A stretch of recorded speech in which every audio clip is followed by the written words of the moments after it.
go. Hello, Ignacy and Portal Games. And this is Stephen Bonacore, the Podfather of Gaming. You are listening to Board Games Insider, episode 197, and we're recording it on June 5th, 2021.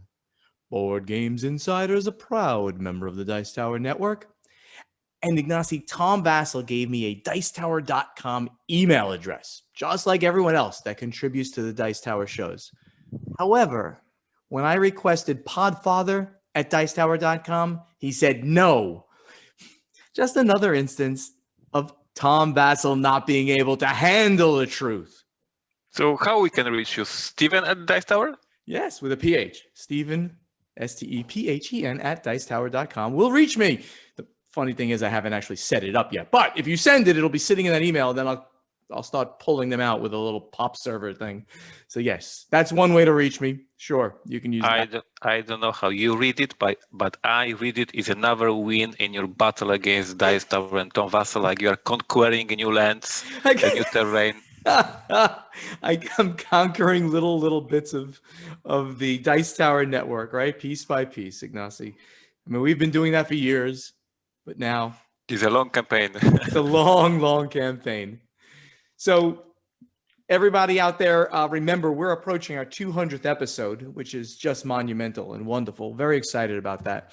And we are running a contest for that 200th episode. So stay tuned to the event deck. We really want to get you involved. We really want to get you a game. And we really want you, to be sending us questions and things like that to help us out, with the podcast. So stay tuned to the event deck and we'll get you more information on that. But in the meantime, Ignacy, what is going on at Portal Games?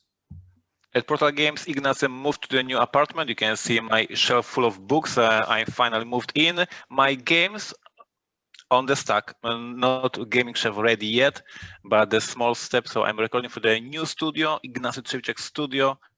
I have a very bad internet connection here. So if we lose this podcast, this is my fault. I'm so sorry. But I'm doing my best trying to keep this internet going on. At Portal Games, at our offices, the big news for us for this week is finally revealing the Dune House Secrets, the board game. So we announced that we are doing the game in January, and now we finally announce it will happen after the recording, but before you listen to the podcast. So we finally will show the cover, we'll show the components, we'll show bits of the story. So finally, you will be able to learn more. As a reminder, Dune House Secrets is a story-driven adventure game in which you take part in the history. Is the story of Dune, the book and the movie, of course. So check out portalgamesus.com to learn about the Dune House Secrets. As I said, more and more news will be coming now about the game because finally we can start revealing the game, and I'm of course super excited. Awesome. In my second brag of the week, Egyptian Kings this past week received the Seal of Excellence from the Dice Tower. So I'm very, very happy. Congratulations to Joanna Kijanka, my in-house developer, who makes an amazing job designing new expansions for the game. So Empires of the North was released at Gen Con 2019, the last Gen Con that happened. And then over the months, we released 4 new expansions for the game, and the game is growing beautifully. A pre-orders and street date section on June 11th. So very, very soon, we are opening the draft page for our crowdfunding campaign for the game called 11. So 11 is a football manager game in which you are running the club and you are managing your players, you are managing resources of the club. You have to make your fans happy. You have to find the sponsors for the club. All that jazz. So this is like a soccer-themed amazing business simulation, and it will start on June of 11. No June of 11th of June. Come on, yes. Focus. So check out Portal Games US to learn more about 11. Rumors and gossip from HQ and the recent updates. The Dreadful Circus sent to print. The only piece that will be sent on Monday. I have it here with me. Is a rule book for a Dreadful Circus. So this is one thing that we are doing, one more reading, one more checking, one more proofreading. But basically all the other components are already the production, and this will be our essence release. And Dreadful Circus And everybody should be watching this video on the Podfather Gaming channel so they can see Ignacy with the rules, and you could probably like zoom in and see some of the rules of the Dreadful Circus. Hey, we can even give more because I also have this Football Manager game with me. Oh, look at that! So this is like a preview of the rules right here on the YouTube channel of the Podfather Gaming. Here I have a card that there are scout reports. So when you are going to play against the other team, you have this scout report. The scouts tell you about the other team, and you can build your strategy to prepare for the match based on these reports. So this is a fun part of the mechanism. Anyway, yes, we are working hard on 11 to make it happen this summer. And my video of the week, I always invite everyone to check my YouTube channel, Portal Games Movies. And this recent Monday, I recorded a very short seminar about how to make a prototype. So I gave all my advices to all of you who struggle, who don't know how to start with the prototyping, and I gave a couple of life hacks: how to get components, how to get wooden pieces, how to get cards, etc., etc. So for all of you who want to start making games and prototyping and struggle, check out my video, how to make prototype. So this was happening, a lot of things, Dune and 11 and Seal of Excellence, quite a good week for me, and moving into the new house. And you homeless, Steven, how are you doing? I am homeless. I am. We'll get to that one in a second. I'm going to go for my the video of the week. Hey, the YouTube channel, guys. Come over, subscribe to the Podfather Gaming YouTube channel. And the specific reason why I'm mentioning it now, I haven't really been mentioning it much because they have 500 subscribers, doing very well, you know, for somebody who doesn't do a lot of stuff. But we're going to be ending the happy hour with the Podfather. You know, we started that for a very specific reason, right? Keep us all connected during the COVID-19 pandemic. Well, things are opening up. Things are going very, very well in the United States, at least, and it's starting to get better and better and better. So I'm encouraging everybody to get back out there. Just don't only rely on this, you know, hanging out on a Zoom call and things. Get out, go back out, start gaming when you feel comfortable, but start doing certain things at least to get back into that routine. Because if you don't, you can get into a rut. You know, you become like my mother who never leaves her house, and I love her, but I want to kill her. So I want you guys to do that. And from now until the end of June into July, early July, looks like we're still going to do the happy hour. So come over, go to the Podfather of Gaming Facebook page, find the link under the events that we use, and come and join us either on a Thursday night at 7 p.m. Eastern time or a Sunday night, great for the Europeans, Sunday afternoon, 4 p.m. Eastern time. We have a great time. You'll meet some new friends. We still get new people popping in once in a while. Some of the regulars have been showing up. So just want to give a final shout out to that. I hope we'll see a couple more people show up for, one final, time until we end that in early July. Now, my news of the week. Yes, I'm homeless still. And people who see me here, I'm in my brother's office, which looks a lot nicer than my office. We are remodeling, and I've been posting pictures on Facebook of this remodel. The flooring for the house is now in. You can actually walk around and not get filthy. They are now working on what's called a feature wall. We're actually putting tile on one wall because it's just a feature of the house. Going to look really beautiful. That's the current thing. The baseboard moldings are starting to go in, and then the big kitchen portion of it will continue. I'll keep posting pictures up on Facebook under my personal page, the Podfather Gaming group, which you can join, and various places. It's a tiring yet fun, I guess, project to be part of. Ignacy, more news, and this one is specific to you, Ignacy. You. I am leaving right after this, and I'm going down to downtown Delray Beach here in Florida, and I'm meeting up with your man, Luke Atanovsky, and his lovely wife, Zara. Today? Yes, literally. Wow. I'm meeting him for lunch. You didn't even know that, huh? No. I'm meeting him for lunch. Say hello to them. That's I will say hello. I'll send him a video clip of this. Well, he got his vaccination, so he's excited to start getting out, as we were just talking.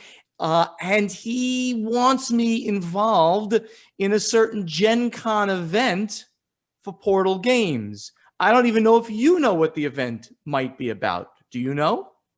No. You don't even know. What's happening? Hello. I can't tell you. Maybe I can't say it live because then everyone would know, and we're not. He's not 100% sure about the whole thing. But Thursday night, he's taking the Thursday night 7 p.m. slot at Gen Con. Stronghold used to use that. Maybe we're doing one. Maybe we're not. I'm not involved in that anymore. So he's using that slot to run an event. I'm going to be going there and talking about it with him because he wants me involved. I have to have an appearance fee. It might cost a few $1,000s to have me show. No, it will not. Of course, I will be happy to be there and to do this for Portal Games. It sounds like an amazingly fun event on a new release that's coming out around that time. So I'm not going to tell anymore, but you'll hear about it soon. Ignacy, you can go talk to Luke and find out about it. And speaking about things that I'm working for other companies, because what else am I doing? I mentioned on the podcast about a month or so ago about a game, excuse me, called Pisces. It's a game of fishery conservation. I remember. And I even showed the box, I believe, because I got a prototype box, or maybe I didn't. I have it inside. I should have brought it here, and I apologize to Dante and Matthew. But they're now running their Kickstarter campaign for this, and I consulted on the game for free. They asked if I wanted, to give them some advice on the production and certain things. I said, of course, guys. So they contacted me. We spent a couple of hours online working on this over a couple of sessions, and these guys are both PhDs. They're both doctors, one of space science and one of fishing science, conservation. They're brothers, and they've collaborated on their next game for this company, Extronaut Games, called Pisces. You can check it out on Kickstarter. It's A, looks beautiful, B, plays so smoothly. And they liked when I said something like, it's the best game ever about fishing, because there aren't that many games about fishing, but it's really cool. And they said they were going to use that quote, the best game ever. And they're just going to cut off the part about fishing, the best game ever. But it uses some hard science in there. Like Terraforming Mars uses hard science. So does this game. So I was proud to be part of this, this production with them. Good luck to them on this. Check it out on Kickstarter, running right now. Pisces, a game of fishery conservation. Over the Memorial Day weekend here, so that was almost a week ago. It was last Monday. I went over to good friends here in Florida, Sharon and Warren. Wonderful people. We had great food, great drinks, and of course, great games. Again, so happy to be getting back out and seeing people I haven't seen for 18 months possibly or more. We played Dune Imperium, right? Another Dune game. Ignacy's got one coming out. Dune Imperium, big hit game of the past year. Very interesting game. I enjoyed it very much. And Stop Thief, which is the new version of that game that came out, I don't know, in the 80s or something like that. But Restoration Games brought out a new version. Really interesting. It's got a cool app that you can use to play the game. Highly recommend checking out both of those. I've been talking about the Bonacore versus Vassal diet challenge, right? The one of us who loses the most weight on a percentage basis, because he's got, bigger guy, the loser will get pied in the face again. That's such an exciting thing. And that happens July 6th, approximately July 6th to 9th down there. We'll have the official weigh-in and we'll see who gets pied. But also, listen to this, my degenerate gambling brother, whose house I'm in, who never listens to this, so I can call him anything I want. He and I challenge each other to a step contest. We have to walk 10,000 steps every day. And the person who doesn't do that owes a lot of money to the other person. And he thought that he would easily win this bet because he saw me sitting around his house all the time, on the computer, never moving. And he's right. I mean, I'm not active enough, Ignacy. So for all this diet nonsense that I'm going through, I'm not active enough. So I said, I want to challenge you. And he was 8,000. I'm like, no, 10,000 steps a day. And he went, oh my God. But he accepted. So for the last 4 days, I've been doing my 10,000 steps a day. So this, of course, helps me on the other challenge to lose weight. So I'm all excited about both of these things. So I'm getting myself in shape again, Ignacy. I might not look like Wolverine again ever, but, I needed to lose the COVID-20 that I might have put on over the last year. So I'm going to do that, beating my brother for money and beating Tom for pride and pie in the face. You will look amazing when you finally show up at Gen Con. Like, we cannot wait. Showing the muscles here, the very small muscles that I do have on the YouTube video. Trips coming up. I'm going to be next week. I'm going to be this week. I mean, actually, in just 3 days, I leave for Las Vegas. And I'll be there for 6 days, just hanging out with my brother. He's already there, and some other friends are flying in. It's kind of a boys' trip, just hang out, eat, drink, hopefully not eat too much, drink, do a little gambling, see some shows, just have some fun. I'm going to reach out to some other people that I know in Vegas. Hopefully we can get together as well. CoreyCon. I'm going to go out to see Corey Thompson with some friends in early July, middle July. And then I'm going to spend extra time there to do a wine and food tour of Napa Valley. I can't tell you how excited I am. A real vacation of just relaxing and touring beautiful Napa Valley and things like that. And of course, gaming for several days with people before that. Going to be fantastic. Ignacy, maybe you'll have a time when you can actually go and do some relaxation. It's in a few days there is a European soccer championship, so I'm taking a few days off. That's for sure. I know that's your dream of vacation, just sitting in front of the TV watching football, soccer, right? Absolutely. And that's it. We, the convention schedules all look like they're aligning for the big conventions. Gathering of Friends, Gen Con, Origins, Essen. Everything looks like it's a go right now. Essen is the one that's, who knows? We hope it's going to happen, but we hope to see everybody out there when those things happen. In the meantime, the event deck calls. So I mentioned at the top of the show, the 200th episode contest. Everybody out there who's listening, please, you'll get one entry into the contest. If you put a nice question, a good question, up in our Ask a Question to Us thread in our Guild on Board Game Geek. So do that. The second one is a little harder, but it's not that hard. You get a second entry if you record a video or an audio clip and you post it on either Twitter or Facebook with the hashtag Board Games Insider. So do that, get a second entry, and then we're going to draw 2 random entries from all of those to win 2 games, a game each from the Portal Games catalog. So please help us to help you. Give us content for Board Games Insider. Meanwhile, what's actually happening in the news? We've got some interesting things, as we always do. Ignacy, you posted this one from dicebreaker.com about digital fatigue is fueling board game sales among adults. So give me a summary of what we got here. There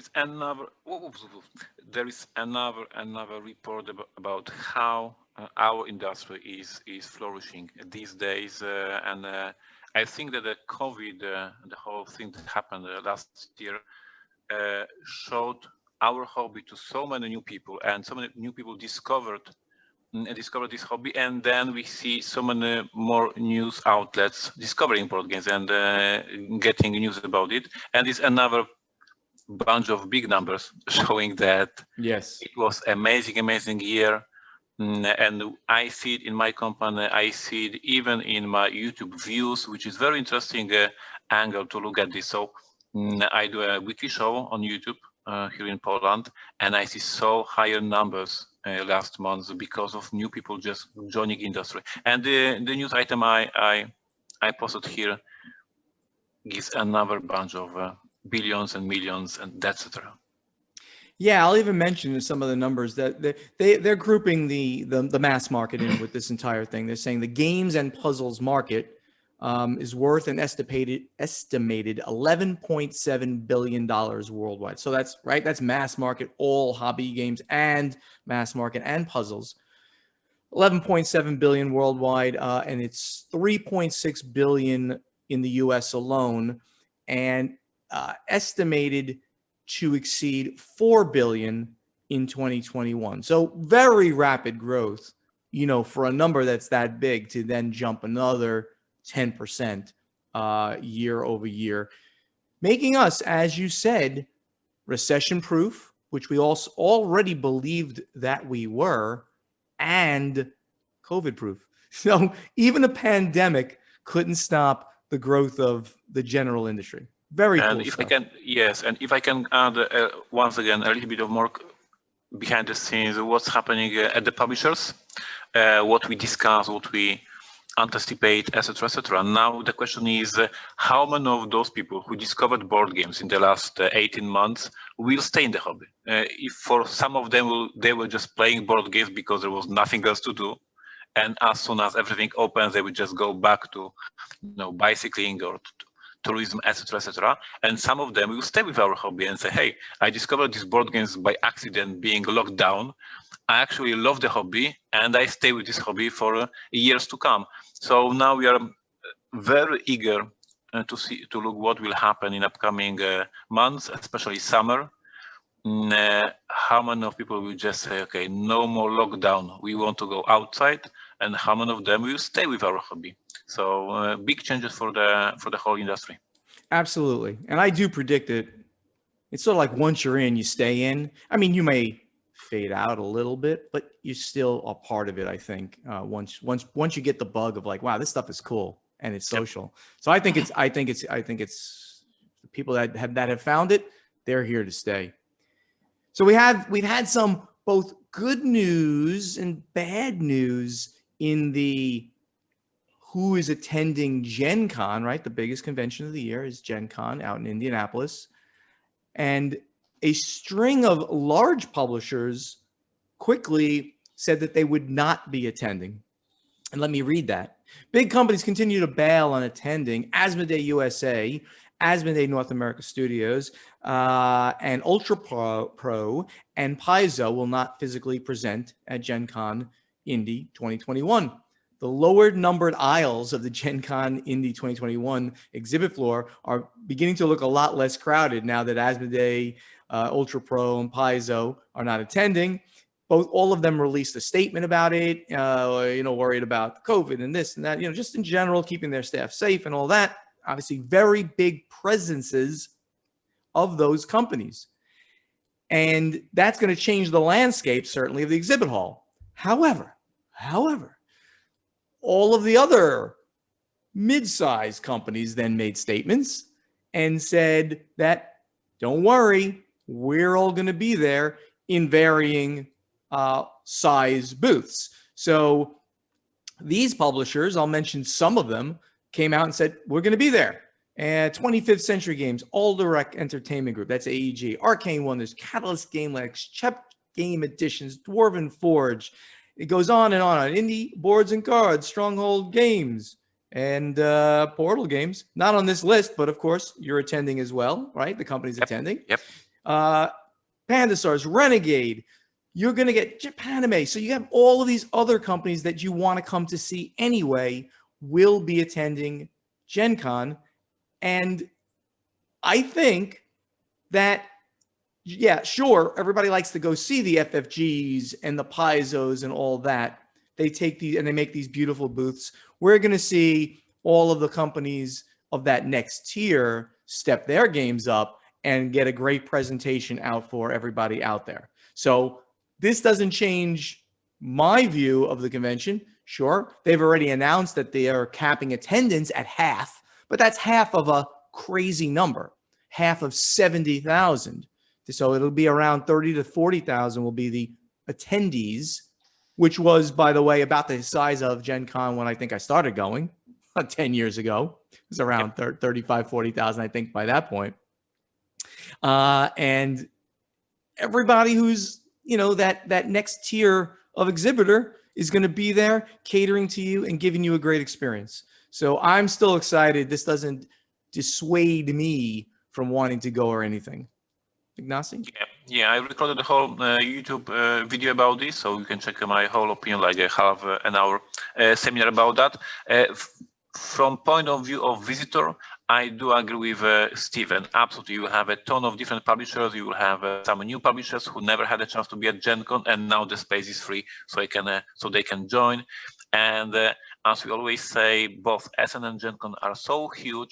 There is no human being who can walk all the halls, all the booths. Like there's too many to check it out in a few days. So even though probably many people will miss all these X-Wings and Star Wars and Call of Cthulhu and other big games from FFG, you will still have a ton of attraction, that's for sure. The question that arises is what will happen in next year? If this was from Asmodee especially, if it was business decision, cutting the cost, or it was really about COVID and their concern about the safety. Because let's face it, Gen Con is a very expensive show, and the booths like Asmodee cost a ton of money. So cutting this cost may be interesting option for them in the next year. We will see. I'm very, very eager to see what will happen next year. This year, okay, this is a very strange, weird year. We will see what will happen next year. Yep, exactly. And I think it's going to go back to a normal year in 2022. I can't imagine that big companies is deciding, well, we're not going to go anymore. They need the publicity as much. I can imagine that. I can. You can imagine that? Yes, I can. Really? No. All right. I can see a prediction coming up. But we'll have to wait. The next one is on Gamma, which is Ignacy's favorite topic of all, on how well Gamma is doing. Type of news. So the Gamma board is proposing restructuring of their governance with greater representation for non-publishers. Now, we already spoke about this, that they were considering doing this, and now there was a little more details around this, making Gamma, which stands for Game Manufacturers Association, publishers, a more inclusive association, inclusive meaning to include the retailers and the distributors as part of the organization in a much more integral way. They always were, but now they're going to have more board seats on Gamma. Let me read a little bit. The board of directors of Gamma has proposed new bylaws for the organization, which provide for greater representation of non-publishers on the organization's board of directors. Currently, publisher members elect most of the board and all 4 officers, with the retail and wholesale divisions each electing 1 board member. Under the new proposal, each of 6 groups, creators, podcasters, publishers, wholesalers, retailers, media and events, and production, would elect 2 members of the 12-person board of directors. Very, very interesting change. In another major change, the officers of the organization would be elected by the board of directors rather than by the publisher members of the organization directly. So these are going to be very interesting to see. I think in general, it's showing a move by Gamma to say, you know what, we cannot exist. We cannot think in a silo. We cannot think in isolation. We can't think about publishing. We have to think about this as an industry governing board, right? So we're going to bring in the distributors, we're going to bring in the retailers, we're going to bring in even the content creators, bring in each piece of this to then create this board, which can run events, which can publicize the industry more, because we all help each other. It's not any one of these can exist without the others. So why not make it an industry organization that serves the entire industry, not just mainly the publishers? Yeah, for me, Gamma looks like a young designer trying to do a prototype of the game and changing rules every week and every month and changing approach. And one day he will finish this prototype. So one day we'll have this final shape of the board, and I'm looking forward to it in a few years. No, you're not. You're lying. It's good news. It's very interesting news. I trust you. Last part of the news today is a very interesting one from Wizards of the Coast. They released a selling guide for Magic the Gathering boosters. And at first I looked at this, I was like, huh? What? So When they release boosters with multiple magic booster types available to choose from, WotC has offered retailers some guidance on what motivates certain types of magic players to buy different booster products offered per set release. In a recent document, the company essentially lumped the bulk of their player base into 4 categories: engaged players, enfranchised players, new players, and interested players. Now, it would take a book to make people understand what these things mean. Because I was reading, I'm like, what? I mean, I know what a new player is. Okay, I got that. Engaged players are customers that consistently play Magic and buy product. Okay. And enfranchised players are super fans who view Magic as part of a hobby gaming lifestyle. Okay. New players, and the interested players are both in early stages of getting to know Magic as a game and exploring the product lines. So they also sound similar. But I think the point that I'm making and that WotC is making here is that they have all of these things that are available all the time. Somebody comes into the store, the retailer can talk to them a bit and say, you know, I think this is what you're looking for. And I think that's just a great idea. Now think about if you and I, Ignacy, you know, you have large product lines. If you can have for retailers, you know, a list of like, well, what games should I push people toward in this catalog? That would be really great. Now, with a company like WotC, who owns essentially the entire collectible card game market, you know, or 80+% of it, they have the power to really implement this, because people come in for collectible card games, boom, they go to the one guy at the counter and he starts talking to them. They come in for board games. There's so many of us publishers. But I think this is a very interesting concept for WotC to have to help the retailer sell more of their product, but also to give a service, a customer service to the people that are walking in the doors.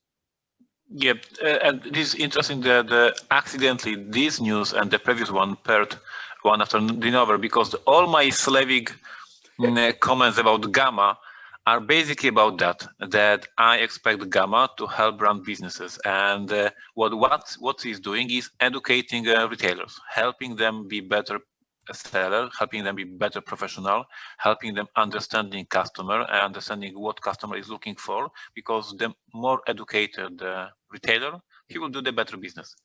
And that's why over and over the months and years, I'm complaining on Gamma. There is not enough education in our hub, in our industry. There is a ton of amazing people running stores, but they have no educational background about this type of business. They have not enough workshops. There is no one who can make for them like a seminars. Hey, this is how you run the business. This is how you sell the product. This is how the store should look like, etc., etc. So what is doing, what Gamma should do for everyone. Teach, and I'm a huge believer in education. So yeah, kudos to Wizards, and once again I was able to complain on Gamma. How cool is that?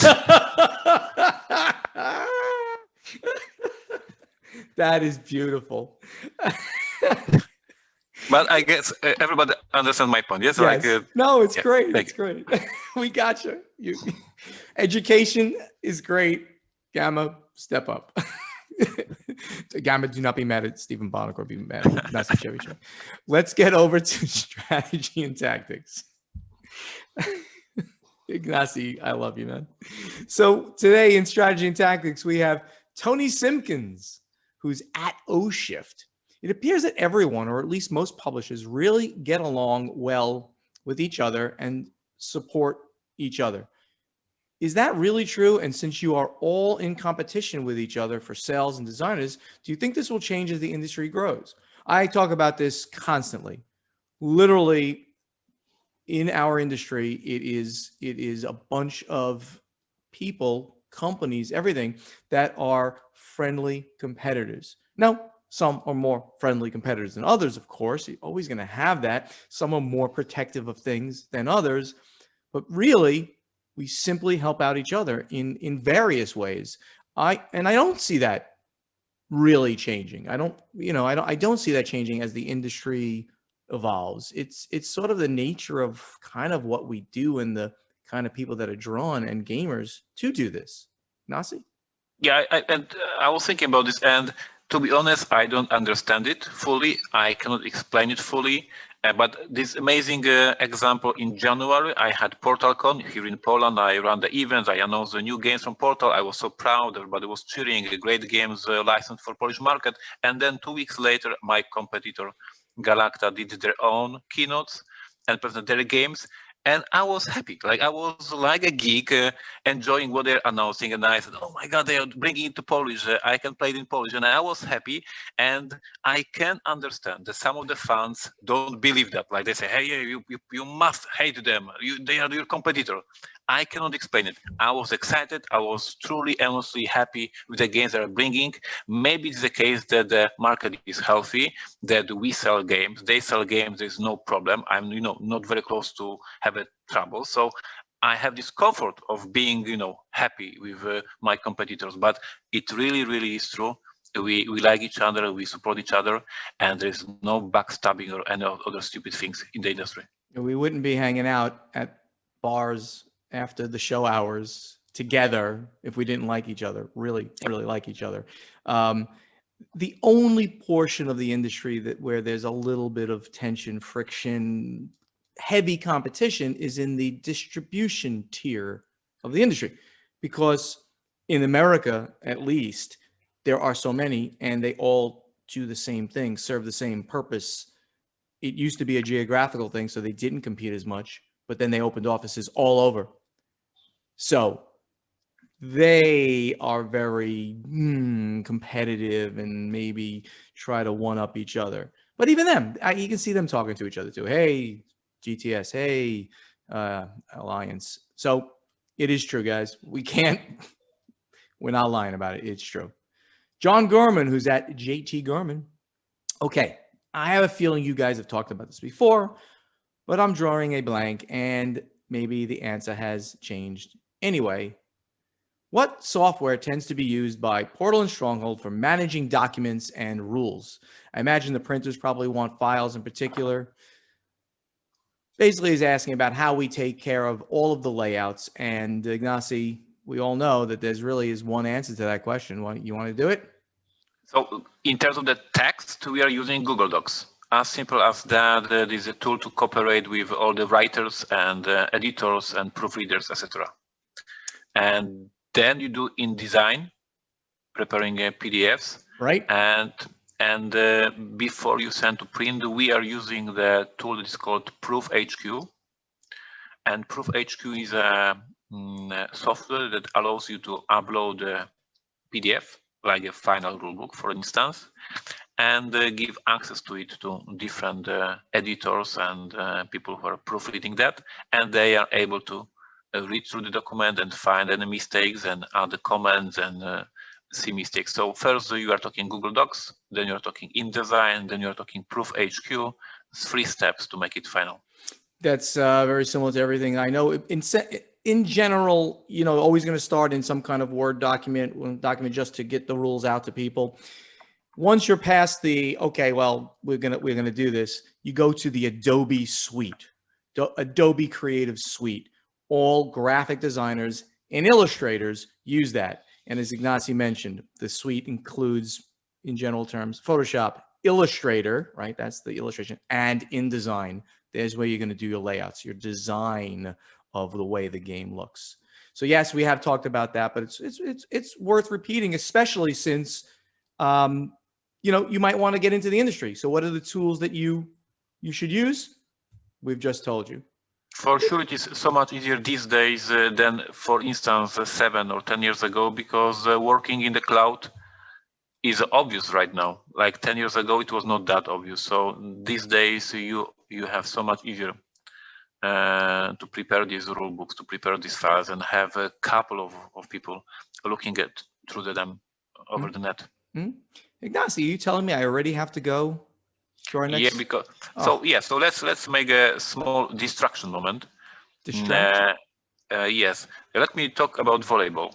So right now, for the past 50 minutes, here next to me on my TV screen there should be going on volleyball match, but I love our fans so much, and I love Steven so much that I'm feeling pain every minute we are recording, but I'm waiting to finish this podcast and start watching the end of my volleyball match. So yes, let's move on. Thank you.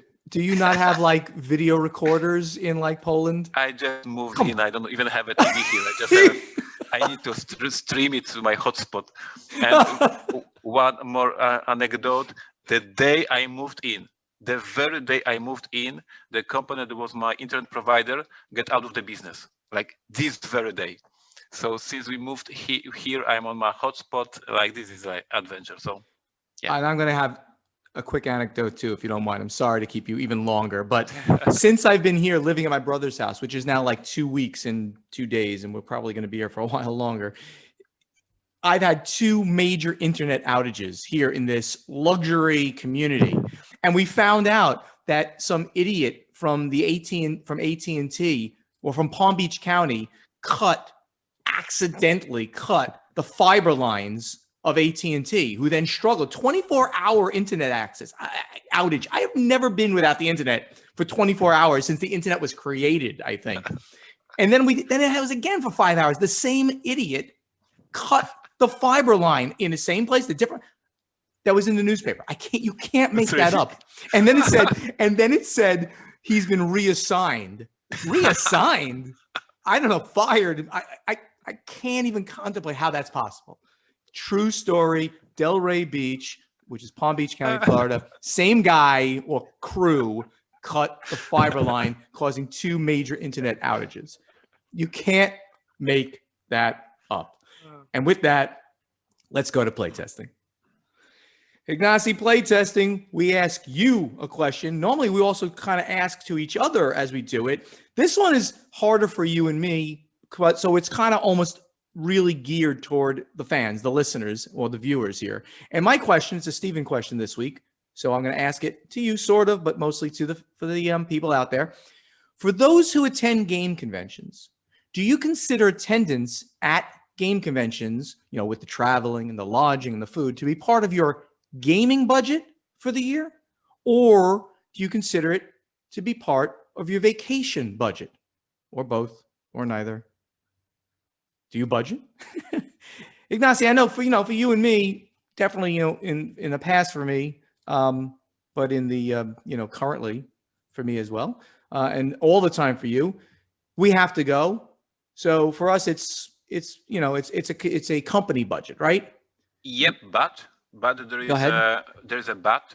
I started with Mary doing it before we go to convention. We go to this place for a couple of days earlier, and we treat it as our vacation. So visiting different countries, visiting different places. For me, going to Dallas, for instance, or going to Chicago is adventure, is a tourism. So we fly in a couple of days before the convention starts. This is a few of days of vacation, and then, as you said, there is then company pays for the professional work at the convention. Yeah, and I did that the last Essen that ran in 2019. I came to see you. Right, we came to Krakow, and it was so much fun to do that. So yeah, we did it and definitely that part I paid for. The vacation budget. So everyone out there, Ignacy's going to now create a thread on Board Game Geek. I'm watching him type right now. We're going to ask you this question. How do you view going to game conventions, if you do go, of course? Is it the gaming budget, or is it your vacation budget, or neither, or both? Tell us how you view it, because I think it's an interesting story, how you view the entire version of what you do in the world of gaming. Meanwhile, we'll go to final scoring. Thank you so much for listening. Help us spread the word about this podcast by telling your friends to download Board Games Insider wherever they like to get their podcasts. To ask us questions for our strategy and tactics segment, post them in the correct thread in our guild on Board Game Geek, which will also get you an entry into the contest for the 200th episode. To answer our question to you from our playtesting segment, also go to the guild on Board Game Geek and look for the thread with this episode's question. Board Games Insider has a Facebook page, so please like us on Facebook. Also on Facebook, please like Ignacy's page and Steven's page /Portal Publishing and /Podfather Gaming. Websites are portalgamesus.com, podfathergaming.com. Go there, sign up for the newsletters, get up to the minute information on what's happening at Portal Games and with the Podfather. Talk to Ignacy and Steven on social media directly. Twitter @PortalGamesUS and @Podfather Gaming. Same on Instagram. On YouTube, the channel names are Portal Games Movies, Portal Games Gameplays, and the Podfather of Gaming, where, of course, you can watch us do this podcast. We hope to see you soon. Convention season is going to happen. Hopefully you can make it out there. If you're nice and vaccinated and you're feeling safe, I think they're going to do a great job this year, even if not all the companies do show up. Board Games Insider was professionally edited by Matthew Jude from This Game is Broken podcast. He is amazing. And if you like him to edit your podcast, please contact him on Twitter or email at thisgameisbrokenpodcast@gmail.com. Ignacy, Mr. Busy, who's got to leave, tell us, what special thing would you like to say to end the podcast? Do you have any news, anything? To end this podcast, I want to say this is not officially announced, so it is for the first time for you. We decided that with 11, our Football Manager game, we will go again with the GameFound platform, not the Kickstarter. So we were debating, we were evaluating the campaign at GameFound for Robinson Crusoe, and we decided we'll try again with GameFound. So look for the 11 at gamefound.com. That is big news, and you're going to continue there, see how it works out. I think that's wonderful. So everybody who's listening to us, competition is good. There's Kickstarter. We love Kickstarter. There's now gamefound.com. You can check them out and see what games from great publishers are being put up over there as well. Until next time, everybody, thank you for listening. We'll see you in a week. Thank you. Bye-bye. Bye.